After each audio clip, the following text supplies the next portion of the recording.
Дүркүрөгөн кол чабуулар, сыймыктануулар бул Жети Өгүз районунун Саруу айылынын элинин кубанычтары. Дал ушул айылдын тургундары Элдос Айтбаев, Айдай Назирова спорттун таяк тартыш түрү боюнча Азия чемпионатына катышып, биринчи орунду алып келишти. Эки бирдей алтын медаль алып, могу жерге Сарууга өзүнүн туулган жерине чоң байгени алып келип отурат. Биз дагы ушундай бакыттабыз. Сыймыктанабыз биздин балдар менен. Элдос Айтбаев буга чейин дүйнөнүн экинчи жолку чемпиону болсо, ал эми Айдай Назирова болгону 16 жашта мынтип Азия чемпионатында алдыңкы орунду алып, алтын медаль тагынып келди. Азия чемпионатында ошо соперниктер күчтүү болду. Ар бир өлкөдөн тандалып күчтүү балдар келди, күчтүү балмандар. Ошонун ичинен ошо биринчи место бизге буйруган экен. Веси чоң болду кыздардын. Менин весим кичинекей болгонуна карабай араң датып мындай оор болду да.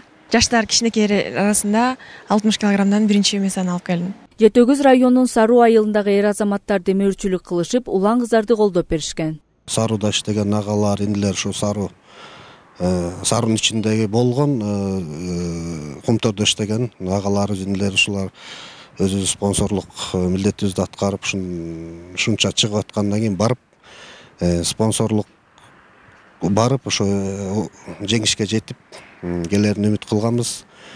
Үмүттү актады. Үстүбүздөгү жылдын 16-18 июнь күндөрү Монголиянын Улан-Баатыр шаарында Азия чемпионаты өтүп, ага Орто Азия чөлкөмүнүн мыкты делген спортчулар барышкан.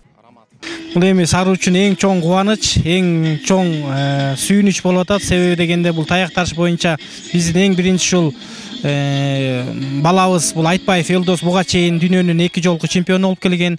Ага кошулуп мына артынан ушул дагы балдарыбыз, кыздарыбыз кошулуп, мына Назирова Айдай мына быйылкы жылы ушул окчулар арасында Азия биринчилигине барып, эң биринчи шоусунда алтын медаль тагынып келип атат. Бул жалпы ушул Саруунун сүйүнүчү болуп атат, кубанычтабыз. Сыймык менен кайткан чемпиондор эми алдыда сентябрь айында өтүүчү дүйнө чемпиондугуна даярдыкты көрүшмөкчү. Мадина Бакирова, Салтанат Керимкул кызы, Нурдин Урманбетов, Ысык Көл жаңылыктары.